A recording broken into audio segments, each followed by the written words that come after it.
Good evening. How are you doing back at home and everyone who is watching us?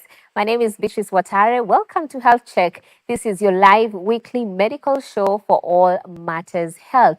And today we are having a very special conversation. It's a special day, I would say, because this particular day, the 14th of November, is a day that the world commemorates World Diabetes Day. It's a very significant day.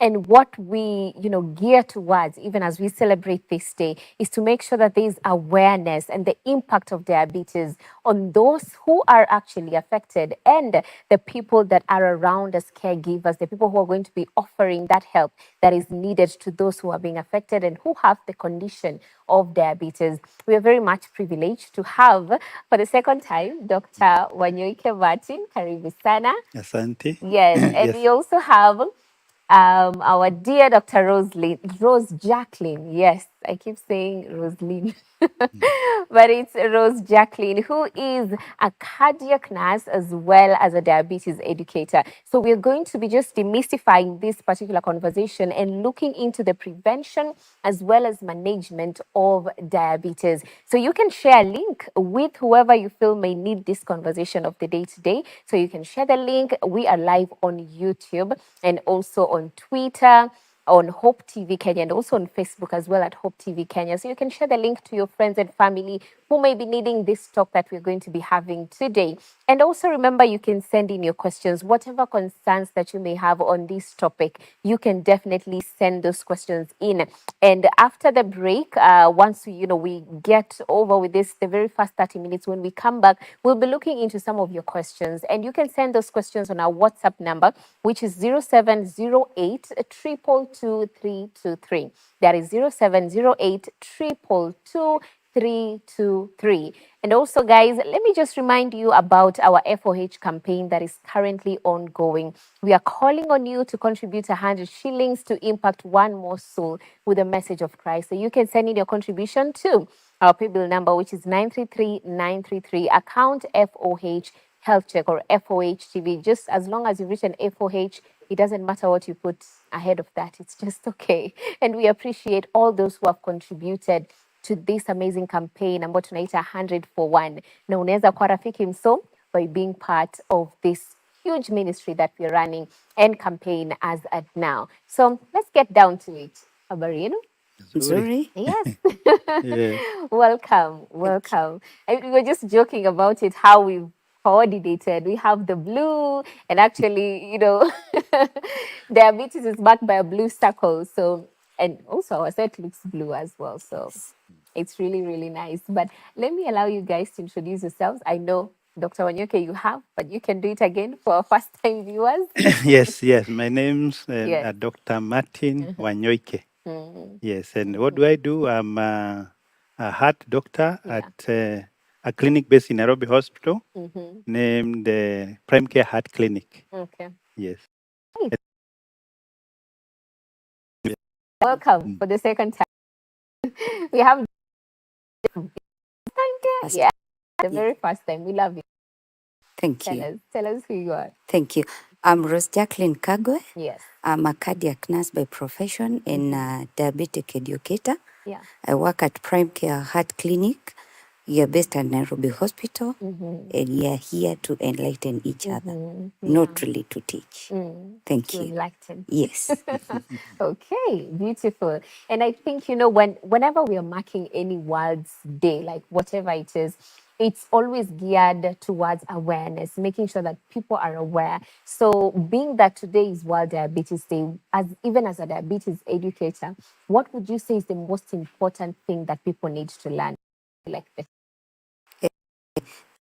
That diabetic is here with us, but then we need to do more awareness so that people could do frequent checks, not because they are sick, but because we need to know where we are so that we are able to take the necessary actions. Yeah. Yes. And you've mentioned something very important on the risks also. And I think maybe Dr. Wanyoike can tell us just about it. Maybe we can just start from the basics. What is diabetes? Yeah. Diabetes is what we call sugar disease. And actually, the word diabetes mellitus, the white diabetes mellitus just simply means sweet urine. Ah, okay. Why is it that? Was because when Yes. you have diabetes, and as you're going to see as we progress in our discussion, Yeah.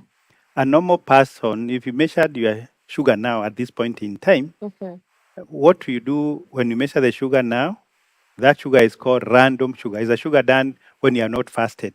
Because when you talk about sugar and fasting, we talk of having not eaten for 8 hours. Yeah. But when you do it now at this time of the day, it's unlikely you have not eaten for 8 hours. So we call it a random blood sugar. And a random blood sugar is, the level is supposed to be 7.8 or below. Okay. Now, when you get diabetes and it becomes you, because most of the time people with diabetes don't even know it is there. Statistics are very clear that even in the world population, we are only able to pick only 60% of people who have diabetes who know they have it. Yeah. 40 don't know. But when the disease progresses and the sugars start rising, when the sugars are reaching now 11, you say you have diabetes, a random sugar of 11. When that sugar goes beyond 15, then you have reached a level of sugar whereby you start spilling sugar in the urine. Oh. So at a sugar of 15 and above, we check your urine, it has sugar. And the way people used to do it, unfortunately, in the past, when you didn't have a lot of technology, they used to diagnose urine by, they used to diagnose diabetes by testing the urine. So Who that would do it that? was sugar. It was sugar. So the word diabetes means sugar in the urine, and it usually is manifested by that time when the sugar in the blood is reaching above 15, Yeah. that the sugar in the urine, and then that's called sweet urine. Yes. Okay. That's a very interesting perspective. I never imagined Yes. because I don't know how we know, but of course we know it's salty. So they would actually test by tasting. Doctor who would do that? I mean, the sugar, the the diabetes can be done by anybody, including even you, Beatrice, because Oh, you the way okay. the machines are, and like say for example, if your grandmother had Yeah. diabetes Uh-huh. and you come to our clinic and we diagnose it for the first time, we teach you how to measure the sugar. It is very, very simple. Because Okay. those are machines, we call them glucometer. Yeah. It costs about 6,000 shillings. And then you use a strip, you just prick, and we have even, like in our clinic, we have a needle which we say is magic. Oh. Magic in the sense that you are pricked, but there's no pain. It is such a fine needle. So you are pricked like this, we get a drop of blood and put to the strip in the glucometer. Then you know your sugar, and it takes less than a second. Yeah. And then when you see if your sugar is 11 and above, Yeah. a random sugar of 11 and above, you call it diabetes. Of course, there are many other sugar criteria. There's a sugar before breakfast. When you have not eaten for 8 hours, we say a sugar more than 7. We define diabetes. The sugar also, we do for 3 months. There's a way you can measure your average sugar the last 3 months. It has a name. We call it glucosylated hemoglobin, or HbA1c. Yeah. If your HbA1c more than 6.5, that will also define diabetes. So whichever way it is now for you, if you did that sugar at random at any time of the day when somebody has not fasted and you pick it is 11, you can diagnose it on your neighbor. Oh. Because when it is 11 and above, and it produced, of course, one sometimes may have an error, can happen, very rare, but can happen. Yeah. If you find it 11, repeat again, it's 7 and above, then you define that person to have diabetes. Oh. So the way diabetes is diagnosed is by measuring the sugar, which are those 3 categories. You can diagnose it by sugar, which is done between the meals, called random sugar. If it is 11 and above, then that will define diabetes. If you have not taken food for 8 hours, and then you measure your sugar, that one is called fasting blood sugar. And a fasting blood sugar of 7 and above, you define diabetes. There is also a way of defining, doing a sugar, which is the average the last 3 months. It's very interesting that you can measure how your sugar has been the last 3 months. Oh, wow. And that one called the HbA1c. If your HbA1c is 6.5 and above, then you define diabetes. But those people now having those, they are not feeling unwell at all. You start feeling unwell when the sugar is at 15 and above, when you start feeling now the sugar in the urine, because when you start losing the sugar in the urine, it pulls with it water.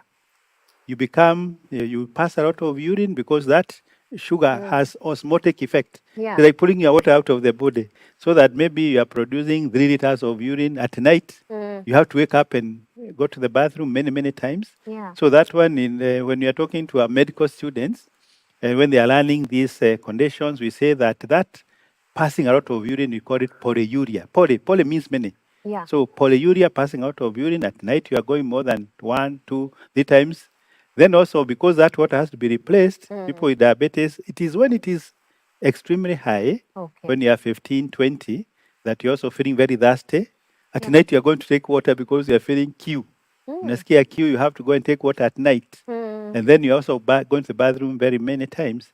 Then this glucose you are losing in the urine, because you lose a lot of glucose in the urine, Yeah. it has come from the food you have eaten, your carbohydrates, even proteins are eventually also converted to glucose for the purpose of the need for the body. Okay. So people with diabetes, when it is the sugar is very high, they are passing a lot of water, they are drinking a lot of water, they are also getting thin because they are losing whatever they take comes out. And when it comes out, they lose weight. And you find that those people who are presenting with symptoms of diabetes, they usually may have even had that diabetes for a year or more. Because by the time you start feeling unwell, you have reached the threshold maybe even 2 years before. Yeah. And that is why it is essential, it's the essence that people who are 40 years and above, as a part of what we describe here as annual checkup, annual medical checkup is to do a sugar. And those ones who are more predisposed to diabetes, like those ones who are overweight, people who have genetics, there's a lot of genetics in these diseases, by the way. If there's a family member, brother, sister, parents with diabetes, the siblings and the parents, there's a lot of inheritance. Yeah. And those ones should be screened more. More so is if you are overweight, the weight is very high, especially the one in the abdomen. It is it is very important to be screening. But in essence, the time you are now having unwellness from diabetes, usually you have already got complications in yourself, and those probably complications are the ones make you come to see us. Yeah. Then you met the sugar, you say, wow, this sugar has been there for a long time.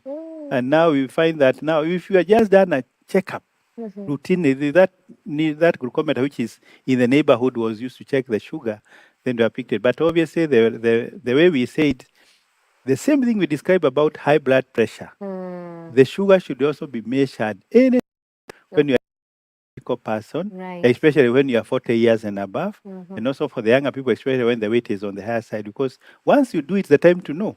But many of the times, nobody will know it is there, because when you are knowing it is there, it has been there for so long, it has caused a lot of complication. But pick it when the fasting sugar is 7, the random sugar is 11, is where you are not actually feeling unwell in any way.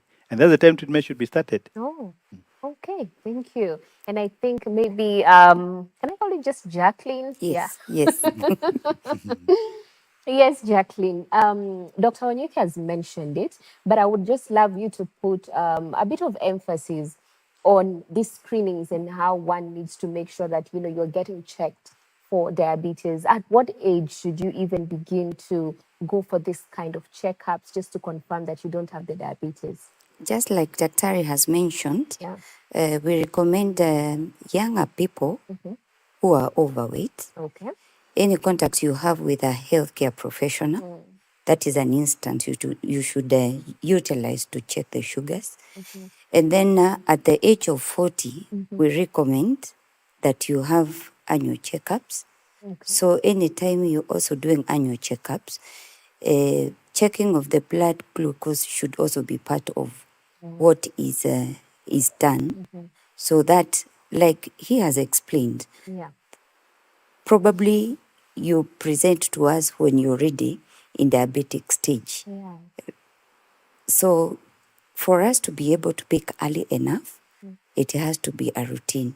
Okay. When anytime you visit a clinic, just as we are doing the blood pressure check, Yes.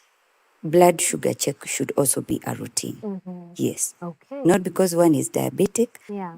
but because we are all predisposed. All right. All Yes. right. And I think while you're at it, maybe you can mention, just to help us understand, the difference between diabetes and a heart condition or a disease. What's the difference, or how do they merge? I would say they are intertwined because for diabetes, if it is not managed properly, Yeah. one of the complications, it touches on the heart. Ah. But diabetic, like Dr. explained, it is about either having high glucose level in the blood or the inability of the body to produce enough insulin to regulate the blood sugar. Okay. Yes, that is how we end up classifying whether it's a type 1 or a type 2 diabetic, or if you're just having high sugars Yes. and you've not gotten to the level of diabetes type 2, you're then in pre-diabetic. Okay. Yes. All right. There's something I saw and I also heard today about these types of diabetes, that there's also a kind of diabetes that also a pregnant woman may actually get. So maybe, Daktari, even as you explain to us how that happens, you can also get into the types of diabetes, just, Yes. So demystify that. generally, we have two types of diabetes. There's type 1 diabetes, which you generally see on people, young people. Sometimes we even diagnose it on 2-year-old.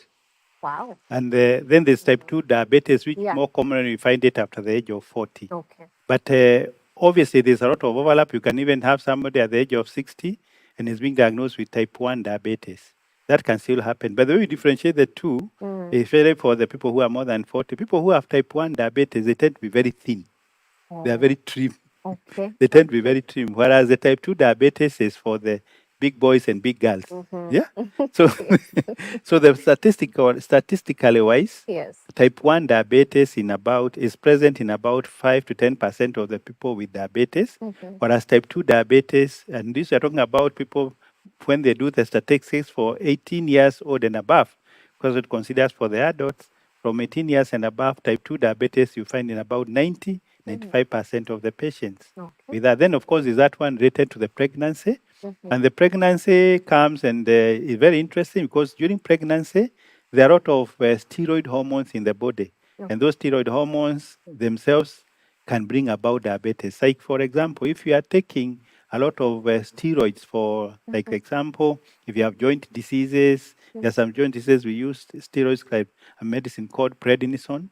If you are using at very high dose, sometimes we even use it for cancers. We use them for even some type of blood diseases, like if you have low platelets, we use steroids at high dose.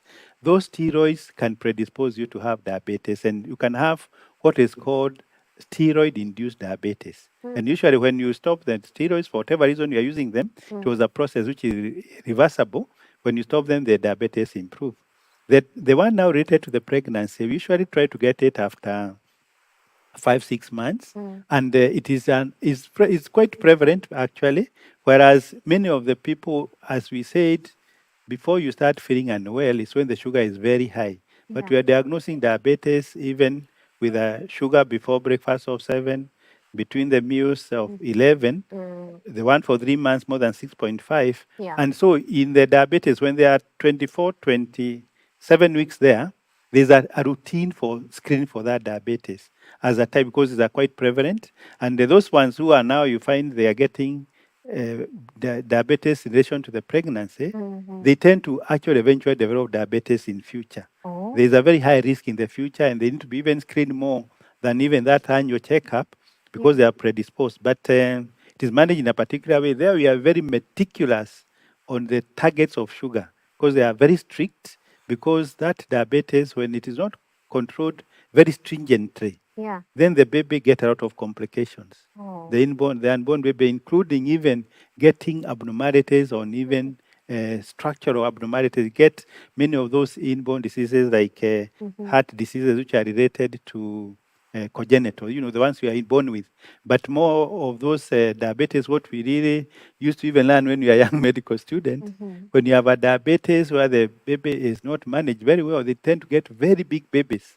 Oh. And those big babies, they also tend to get very low sugar after the delivery. And you have to manage them in a particular way. So diabetes in pregnancy is a serious business where you really are very stringent on the sugar control for the health of the mother and the health of the baby. Oh, wow. Okay.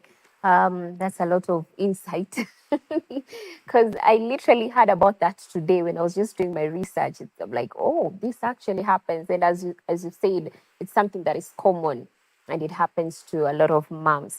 But maybe, you've mentioned a lot about, a woman even having that condition and just making sure that we are managing that, just making sure that even when people have this diabetes, they have the condition, then there has to be ways in which they're able to manage it. So maybe Jacqueline, you can just let us know, when one has now the diabetes, what are some of the lifestyle choices that they have to make? How do they really go around it?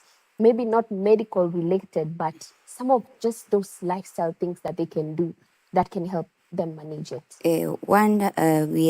We are very keen on diet. Yeah. Diet, because we want to know what this client is taking. We usually advise the clients to take whole meal as opposed to refined sugars. Okay. And then also to take control of their portions. We usually advise them how they do their servings, where you have your plate. You don't have to subdivide it, but imaginally, half of the plate divided into two, half of the plate it should have your grains. Then the other half divided into two should have your protein and your carbohydrates, whole meal. And the much you can do for carbohydrate and proteins should be your fist size. Okay. Then we usually advise, don't skip meals, and in between meals, you should have snacks.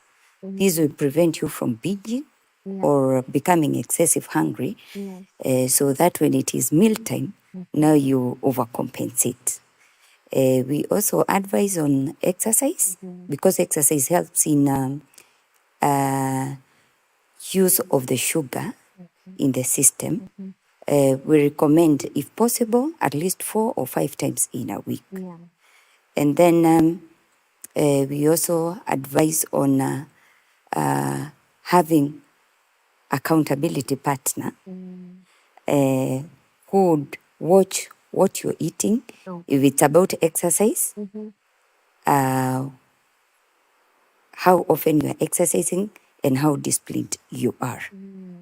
And in a scenario that a patient is also managing with drugs, we also want accountability partner to ensure that whatever drugs or whatever management this patient is on or this client is on, that they are following it, so that by the end of the day we are able to achieve the management goals. Okay. Yes. Accountability. That's huge. That's very much important. And I think now that we've gotten to understand when one has the condition, I believe there are some ways that even we as people in just how we conduct ourselves can also prevent ourselves from getting the diabetes. So maybe Daktari, you can talk about those lifestyle choices that we need to make who are not diabetic.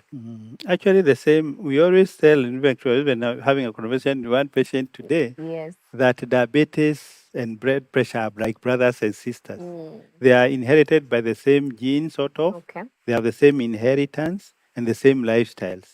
So that when you're preventing high blood pressure, you're also preventing diabetes. Okay. So one of the things is what our dear sister has mentioned, was Jacqueline, about the exercise. And as you mentioned in that formula, we said of 3, 5, 1, 45, 3, 0. We said Yes. one of the things is the 3-kilometer brisk walk. When you do the exercise and sweating in your forehead, there we say the other day that good Lord said we must sweat before we eat food. Yeah. That regular exercise, which is you are supposed to do at least 5 days in a week, at least 30 minutes, you help reduce the tendency to diabetes. And it is very clearly understood, as I mentioned earlier, that the major driver of diabetes is that abdominal fat. And that abdominal fat, you only reduce it by burning it by the exercise. So that exercise is major key to prevent diabetes. Okay. Then, of course, the other thing is also the diet, as you mentioned. And one of the things which we find interesting is that for the diabetes, the more sugar you take, the more you are predisposed to diabetes. And it's all studied very well, because I think as we ourselves, we are practicing clinicians, there are those colleagues who have really done the research and things understood very well. Yeah. And it's known that when you take a meal which is very high in refined sugars, it sets a big cascade for you for that weight gain or the diabetes. Because you give an example, if at 10 o'clock you take sweet mandazi, mandazi is put sugar. Yes. Then you put your 2 spoons of sugar. That you take it at 10 a.m. at your break. Then what will happen to you is that within an hour, you have such a high surge of sugar in your blood system that you have to reduce it by producing a lot of insulin. So that insulin you produce, insulin stays a little bit long in the body.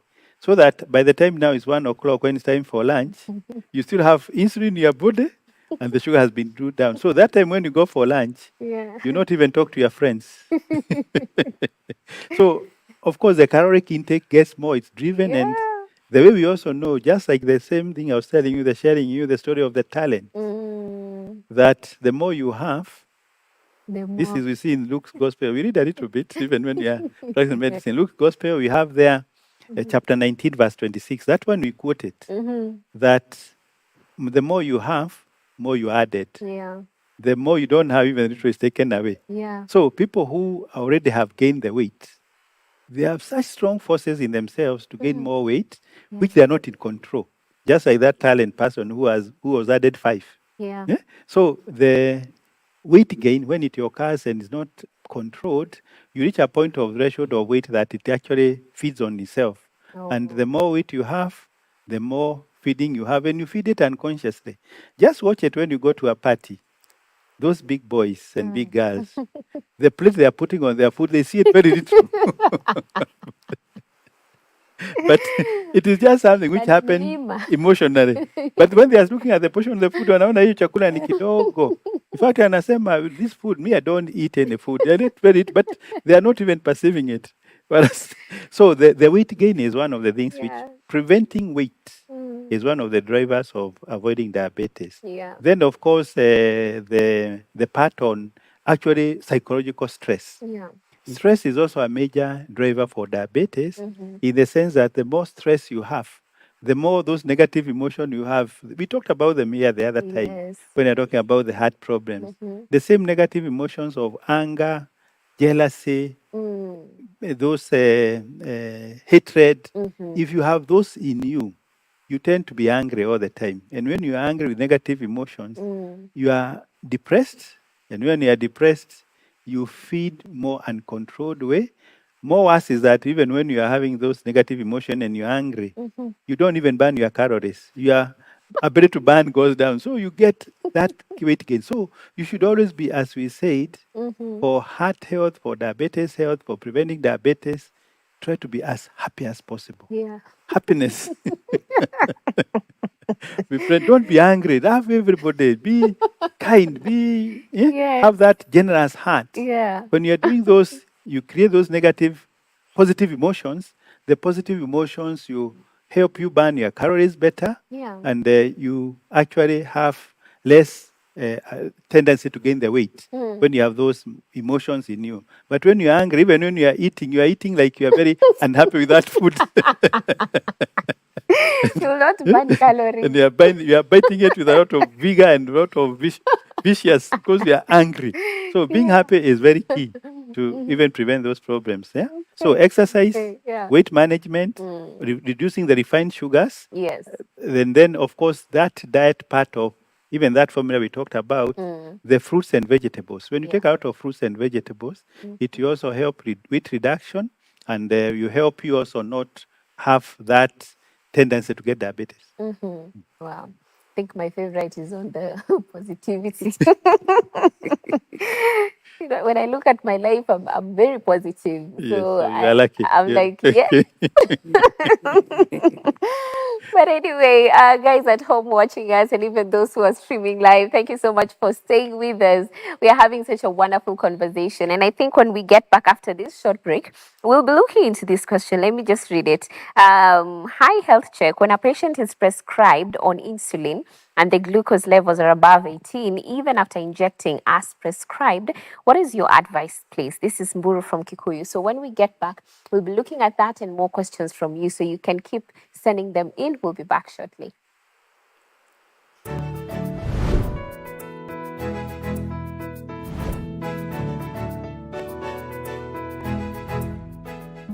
In order to keep hope alive in the airwaves, Hope Media has a couple of initiatives. Friends of Hope. Friends of Hope is you and I forming a team of well-wishers and volunteers who give in cash and kind to support in spreading the gospel at Hope Media. Currently, Hope Media is running a campaign under Friends of Hope dubbed 100 for 1. Through the campaign, Hope Media is asking Hope FM and Hope TV listeners and viewers to give just 100 shillings in order to reach one more soul with the message of hope and the gospel. Engage with us on our social media platforms at Hope FM Live and at Hope TV Kenya. Kuwa rafiki mso leo.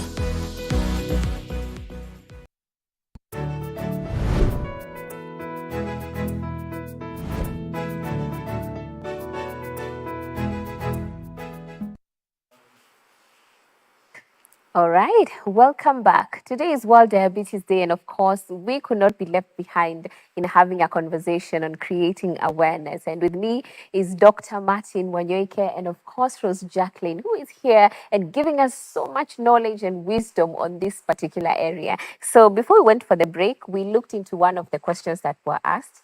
And maybe let me just read it once again so that we can pick up and try to see what Mburu from Kikuyu is trying to say. So anasema, when a patient is prescribed on insulin and the glucose levels are above 18, even after injecting as prescribed, what is the advice? Yeah. Daktari can Yes. take That's it. a very common problem, and there are many factors at play. Okay. Actually, what we have seen sometimes we feel like even fainting. Because you have seen this person has been prescribed insulin. Of course, if we talk about the insulin, there are we have generally three types of insulin. There's an insulin given over 24 hours. We call it basal insulin. Okay. And that is like all the time when you're in a sleep, you're producing a certain amount of insulin in our bodies, Yeah. which maintain the baseline sugar. Then there are some insulin which we give, which are intermediate acting, which may work for 12 hours. And many of the people we are giving insulin, we are giving a dose before breakfast and a dose before dinner. Those are the 12-hour insulin. And generally, those, when you are giving them, we tend to give a 2/3 in the morning, 1/3 in the evening. Because when you sleep at night, you don't usually have opportunity to feed. And like during the day when you may snack and you have opportunity, you have breakfast and lunch.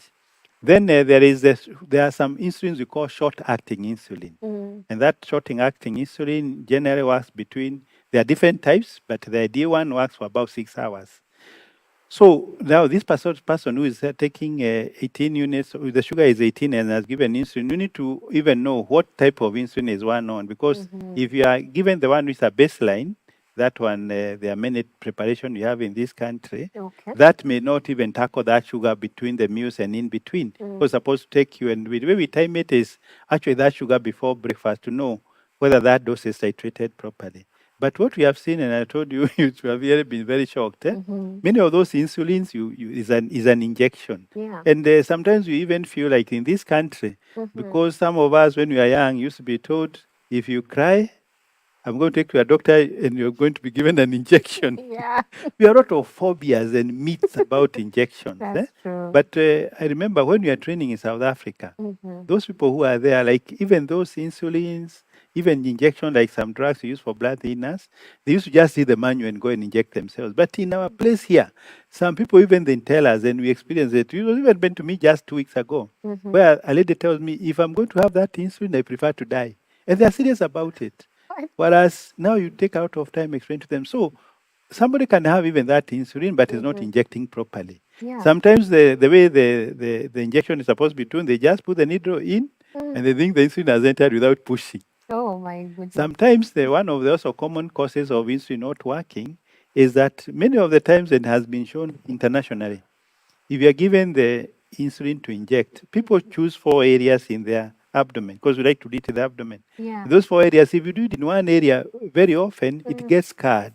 Oh. So when it's scarred, you may inject and insulin may not be absorbed. So there are many factors that play to create that you are given the insulin not working, including even the wrong choice of the insulin, because it could be maybe you are given the long acting, but are supposed to be using the short acting. Yeah. So one cannot really tackle that question and say, this is a problem, but the way we usually handle it, it was even happening to me just a few hours ago, because one of the patients we saw on Friday last week is from Kilifi, and was calling me from there and telling me about how her sugar is, and we are adjusting the dosages. This one is on tablets, but we are adjusting for her the tablets on phone. So the phone calls really help us a lot in adjusting, and like the way we now, and we learned that from our colleagues in South Africa, you find that for diabetic center, when they are doing it right, Mm-hmm. all those patients have a nurse or a doctor they can call when they do the measurements, and they can be advised on phone. Yeah. And that helps a lot, because this particular person, if now she tell me the sugar is 18, what I ask, which insulin are you on? And what time of the day have you measured it? And out of it, you're actually able to titrate it very well and reach those targets. Because like when we are giving the insulins, generally we target a sugar of between 5 and 10, because that's one which will protect you. Of course, they are like in pregnancy, you go even much lower, Yeah. maybe 4 even to 7 during pregnancy. But generally, 5 to 10 is the general figure we give as a general person who is out there. Because if you keep it between there, whether it's before breakfast, before dinner, but that range, usually you are not very wrong. But different targets are given by for different individuals, because when somebody is very young, newly diagnosed, very motivated, some like you, because if you came to us, you target very stringent sugar because you have a long life ahead of you. Yeah. Whereas those people who are elderly, 80 years, 70 years, are a little bit less strict. Yeah. More because now you have to also watch. The more aggressive you are on the control of the diabetes, the more you have risk of low sugar, which is also very dangerous. Oh. So those balances we need to get up. So this particular person, unless you're on a conversation and asking questions and answering them, you may not tackle your actual individual case. There are times when we have tried and tried from phone, it doesn't work. When they come to the office, we see how they are injecting practically. You find there is no insulin entering the body at all. Oh. And it's only that's why we have even like diabetic nurse, because the management of diabetes or any of those conditions where you need to take medicine for a long time, Yeah. it requires a lot of knee to knee, heart to heart, ear to ear, where you are listening to one another and communicating and understanding and testing. And we call it teach back, feedback. You know, I teach you something, I tell you, Beatrice, what have I told you? And then that feedback, I correct it like that. It requires a lot of time. Yeah. That's why now, like in a basic clinic like ours, we have actually 3 diabetic nurses in our clinic. And those ones are able to give quality time. They can spend even a whole hour with a patient, just bonding and equating them, because there's so much to learn. And many people, even when they are, especially the newly diagnosed, they are so scared of the diagnosis, they're not even hearing anything you're telling them. And they are not absorbing. But when they are given a lot of time, a lot of interaction with the nurse, they spend a lot of time with them, then that's where you win. So this particular person, whoever his their doctor is, he should just go back and they review again and see what is wrong, because there must be something wrong. Insulin always works when it's given the right one, and it's the one which we know. When you have diabetes and somebody has accepted insulin, because there are some who refuse completely, like this person saying, me, I'd rather die. Of course, we spend a lot of time talking to them, counseling them, but insulin always works if it's given the right way and the right time, because sometimes even people inject the insulin after meals, whereas it's wrong. Supposed to be ideally, in fact, the way those ones which are intermediate acting and short acting, they should ideally be given like 15 minutes before meals.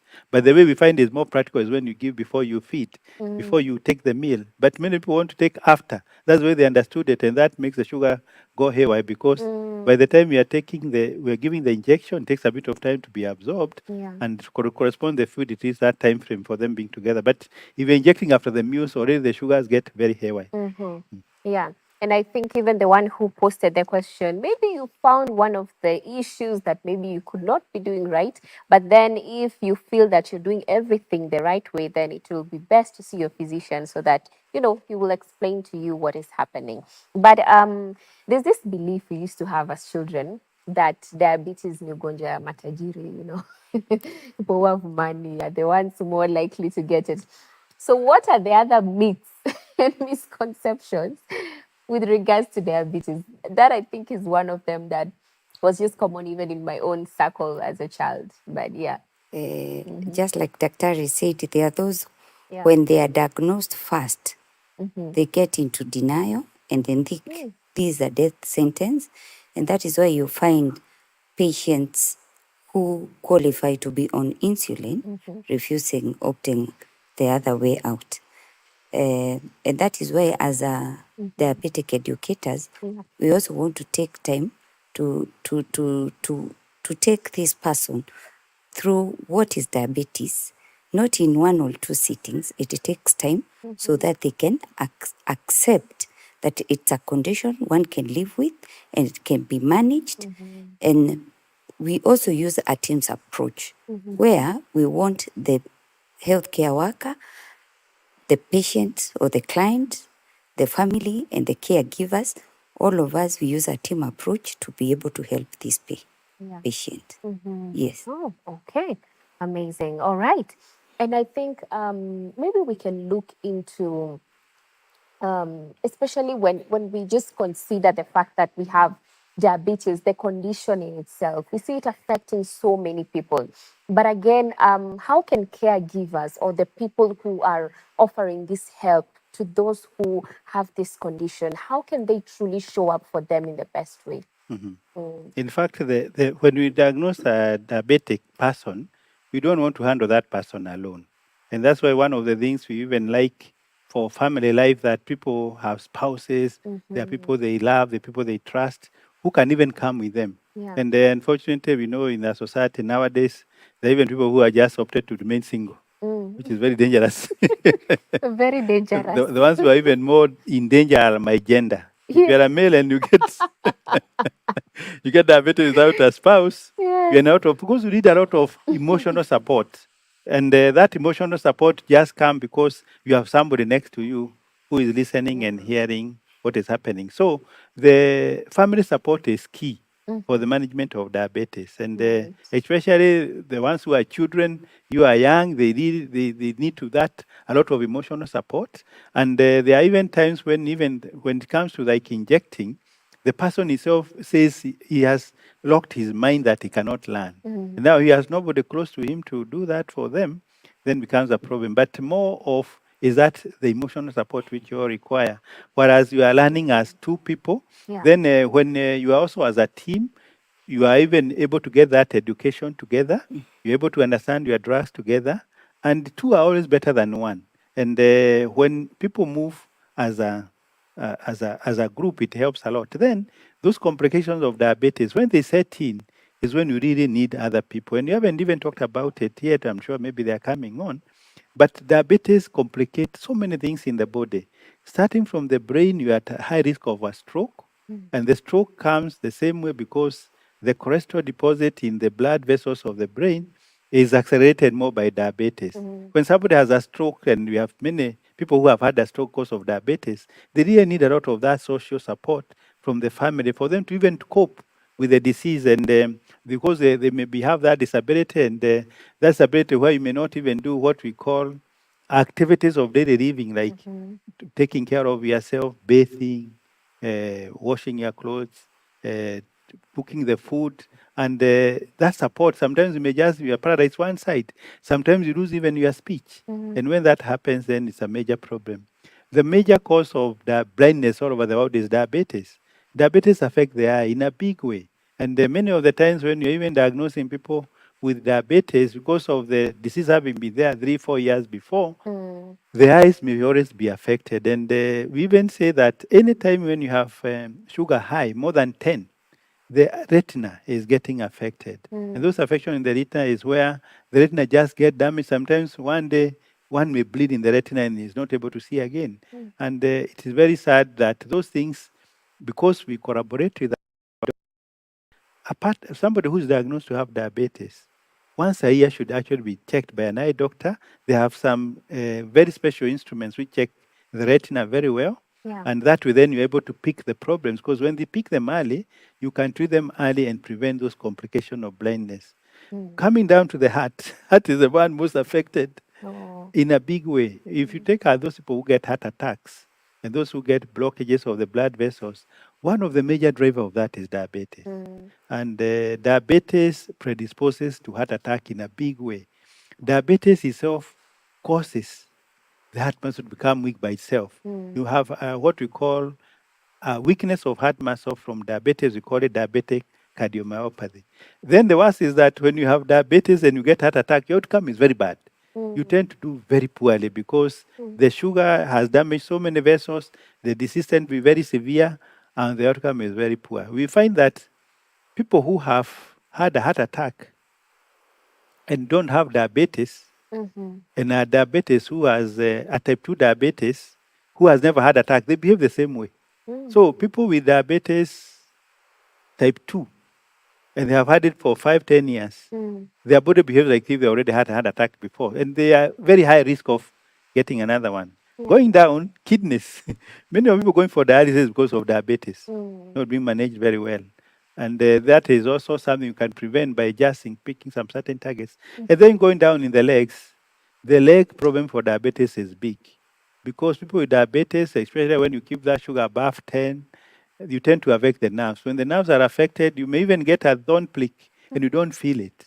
And it stays in there for a long time. People with diabetes, everybody knows, people with diabetes, they are not controlling infection very well. Yeah. So if you get an infection in the foot, it becomes a problem. But then also the worst is diabetes, they get what we call diabetic foot. And diabetic foot is arising because the nerve involvement, the fact that they are more prone to infection, and more so because the cholesterol deposit on the blood vessels, they are everywhere. It's the brain, in the heart, in the legs, and the blood supply is compromised. When you have compromised blood supply, the wounds don't heal, infection become more. So one of the most common cause of amputation all over the world is diabetes. Also diabetes. So there are many things which you can do to prevent those difficult situations for diabetes Yeah. by just making sure the sugars are right. We also target a lot on cholesterol because cholesterol is one which drives those injuries to the brain, to the heart, and blood vessels. And also, there are even some other aspects where you may just have to also focus on the blood pressure. Blood pressure, cholesterol management in a diabetic is very, very important because when the pressure is not controlled, the heart attacks become even more, the blindness become more, the amputation become more, kidney damage become more. And that means that even as the caregivers, the people who are looking after one who has the condition, there's a lot that needs to be done for it to be well managed. Like, see, time has really, really gone, but maybe Jacqueline, you can speak to someone who is probably going through this condition, and maybe they feel heartbroken. They feel as though I have a death sentence. What is that word of encouragement you would give them, even as we wind up? I would like to encourage any person, especially the newly diagnosed, that this is a journey. And like we have said, we use a team approach to make it better in terms of management. And when we follow what we've been taught and what we know, it makes it easier for us to achieve the targets in terms of diet, in terms of making sure that we are taking drugs properly. There is adherence when we exercise and when we do things right. When it's time for reviews, because there are those who feel my sugar is okay, they don't need to come and see the doctor. And if you remember what we said, there are those checks which are done after every month, 3 months. So if you miss your clinics, there are those things that we might not be able to pick on time. So we would encourage somebody out there, a newly diagnosed person. It's not a death sentence. It's a condition which is there. It's manageable. And like we said, if you follow instructions, if you follow advice, we can revert. If we maintain and we control our weight, if we are adherent to drugs and we do our checkups as advised, then there is hope. The other most important thing is if you're not diabetic, we want to prevent ourselves from getting there. Because like Dr. keeps saying, to those who has more is added. So we want to check on our weight, on our portions, and exercise, our daily activity to help up in burning the blood glucose. All right. Thank you. I've learned a lot even from that. Maybe, Doctor, you can give us your closing remarks. Yes, so diabetes is like any other disease, is a chronic disease. If you do it right, you even tell people, when we are young, you used to say that your graph has been drawn by God. You have a destiny. Yes. And that destiny does not change because you have diabetes if you do it right. By just taking the medicine, following the diabetic education, targeting the things we target, like the target for blood pressure, which is 130 over 80. There's a target for cholesterol, and people with diabetes, majority of them, we target our cholesterol known a figure of 1.8, the bad cholesterol. If you maintain regular exercise, you get the proper food care. There's a way the food care is given by our diabetic education, by educators. And if you also, once again, avoid those negative emotions, Yes. they'll make diabetes, you live with it and need a normal life. It's not complicated, because if you keep that sugar, the figure I said between 5 and 10, you are almost the same like a normal person. If you have targeted also your blood pressure right, if you target your cholesterol right, if you're also getting the way we advocate, we also advocate people to get a vaccine of influenza once a year and a pneumonia vaccine once in a lifetime. There are ways of preventing, because this tendency for infection in the diabetes is prevented by those vaccines, and we give them after the ones we give in childhood. These are given later on in life for those people who have those conditions. If you do it right, actually within a normal life, there's no problem. You never be blind, you never get heart attack, you never get a stroke, you never go to dialysis, you never have any amputation. If you do what is right, and what is right is known. The research is very clear. There are people who spend a lot of time telling us what to do. The guidelines are very clear. And the way diabetes is managed, there are guidelines which come out every year on how the new knowledge in medicine is coming. And if you use them, and they're available even for our doctor colleagues who are not even diabetic experts, the patients, there's so much even available out there in the literature for you to read. There are diabetic educators like Jacqueline and her colleagues. There's so much available for you. You only need to do what is right and lead a normal life. Wow, beautiful. Wow. I've gotten to learn so much, and I do hope everyone who has been watching tonight has also learned a thing or two about the management and also prevention of diabetes. I think my best takeaway has been that diabetes is not a death sentence. And that means that this is just a condition that can be well managed if at all you will take the instructions. Dr. has mentioned it very, very well, that there are so many people who have devoted their time just to make sure that they're giving the instructions that are needed in order to be able to manage this condition. It is manageable.